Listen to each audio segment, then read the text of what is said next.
कौन कौन से इंपॉर्टेंट डॉक्यूमेंट काउंसलिंग के वक्त जरूरी होंगे। पहला बेटा इंपॉर्टेंट डॉक्यूमेंट है कि नीट 2025 का एडमिट कार्ड, जो एनटीए ने आपको एडमिट कार्ड इशू किया था उसकी ओरिजिनल कॉपी आप सुरक्षित रखिए। नीट 2025 का उसे आपने डाउनलोड कर लिया होगा, उसकी एक कॉपी आपको रखनी है। नेक्स्ट है बेटे class 10 certificate and marksheet. Class 10 का जो सर्टिफिकेट है और जो मार्कशीट है, जिस बोर्ड से भी आपने क्लास 10 किया एग्जामिनेशन पास किया हो, आपको मार्कशीट और सर्टिफिकेट दोनों रखना है।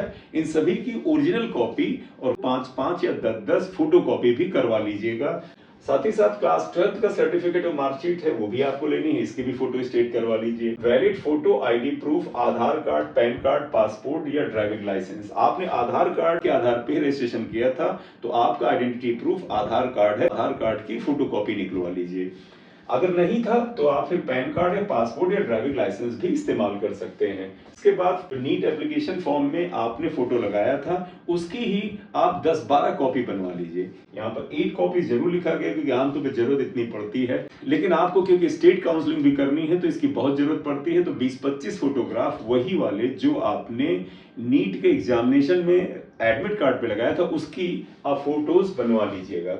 प्रोविजनल अलॉटमेंट लेटर, जब बेटा आप काउंसलिंग करेंगे, काउंसलिंग के बाद जब आपको सीट अलॉट हो जाती है तो एक प्रोविजनल लेटर आता है, वो उसी समय आप वहां से डाउनलोड करेंगे। तो इसकी आपको तैयारी नहीं करनी है, जब आप एडमिशन लेने जाएंगे तो अलॉटेड सीट का प्रोविजनल लेटर उसी समय डाउनलोड होता है, वो आप डाउनलोड करके ले जाएंगे। तो स्पेसिफिक कैटेगरीज के डॉक्यूमेंट देख लेते हैं। Category certificate if claiming reservation under any category SC ST OBC EWS। OBC और ईडब्ल्यूएस के लिए ये सर्टिफिकेट आपका जो है 1 अप्रैल 2025 के बाद का बना हुआ होना चाहिए। पीडब्ल्यूडी रिजर्वेशन के लिए अगर आप क्लेम कर रहे हैं तो उसका भी सर्टिफिकेट आप बनवा लेंगे। Domicile certificate required for the state quota counselling. अगर आप ऑल इंडिया कोटा काउंसलिंग कर रहे हैं तो आपका इंडिया का नागरिक होना ही पर्याप्त है, लेकिन जब आप स्टेट काउंसलिंग करेंगे तो वहां का डोमिसाइल होना चाहिए। अब डोमिसाइल का जरूरी नहीं कि आपके पास निवास प्रमाण पत्र हो, उस स्टेट के डोमिसाइल के जो नियम है उनको आप अगर फॉलो करते हैं तो नियम ही लग जाएगा। जैसे यूपी स्टेट में आपने 10th बोर्ड और 12th बोर्ड का एग्जामिनेशन यूपी स्टेट से ही दिया है तो आपको डोमिसाइल बनाने की जरूरत नहीं है। 10th एंड 12th की जो आपकी मार्कशीट होगी वही डोमिसाइल का काम करेगी, लेकिन डोमिसाइल सर्टिफिकेट की जरूरत ऑल इंडिया कोटा काउंसलिंग के लिए नहीं है, इसकी जरूरत सिर्फ स्टेट काउंसलिंग में होगी। इसके बाद मेडिकल फिटनेस सर्टिफिकेट है, ये इंपॉर्टेंट है। As per the format specified by the counselling authority usually MCC। आपको इसको किस फॉर्मेट में बनाना है इसके बारे में ब्रोशर के भी एंड में दिया गया है, तो नीट एनटीए की 2025 के ब्रोशर के एंड में देख लीजिएगा कि क्या इसका फॉर्मेट है, उसी फॉर्मेट में आपको मेडिकल सर्टिफिकेट बनवाना है।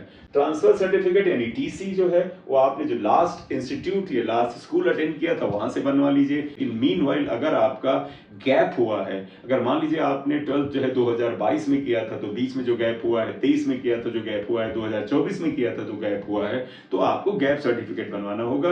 गैप सर्टिफिकेट कोई बड़ी बात नहीं, केवल और केवल आप किसी वकील के पास या फिर जो कोर्ट में हलफनामा बनाते हैं उस बंदे के पास चले जाइएगा, उसका एक फॉर्मेट होता है। गैप सर्टिफिकेट में केवल ये लिखा जाता है कि 12वें के बाद मेरे जो 1-2 साल का गैप हुआ है वो मैं कॉम्पिटिटिव एग्जामिनेशन की तैयारी करते लगाया था, इसलिए मैंने कोई इंस्टीट्यूट ज्वाइन नहीं किया था, ऐसा करके वो बना दिया जाता है। तो गैप सर्टिफिकेट बड़े आराम से आपको कोर्ट में जाके हलफनामा या एफिडेविट बनाने वाला बंदा बना देगा, इसलिए टेंशन मत लीजिएगा। इसके बाद माइग्रेशन सर्टिफिकेट है required by some universities for the admission, तो वो भी आपको प्रस्तुत करना होगा। इसमें जितने डॉक्यूमेंट्स है सबका ओरिजिनल डॉक्यूमेंट हमेशा साथ रखिएगा, उनकी फोटोकॉपी कराइएगा और फोटोकॉपी को सेल्फ अटेस्ट कर दीजिएगा, आप अपने साइन करके अटेस्ट करेंगे। सभी डॉक्यूमेंट्स की कई सारी आप कॉपी बनवा लीजिएगा जिससे कि आपके पास हमेशा रिकॉर्ड रहे।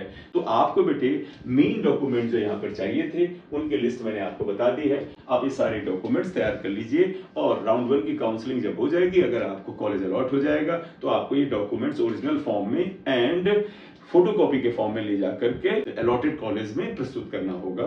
Thank you very much for watching video. This is MC सरिया। Thank you.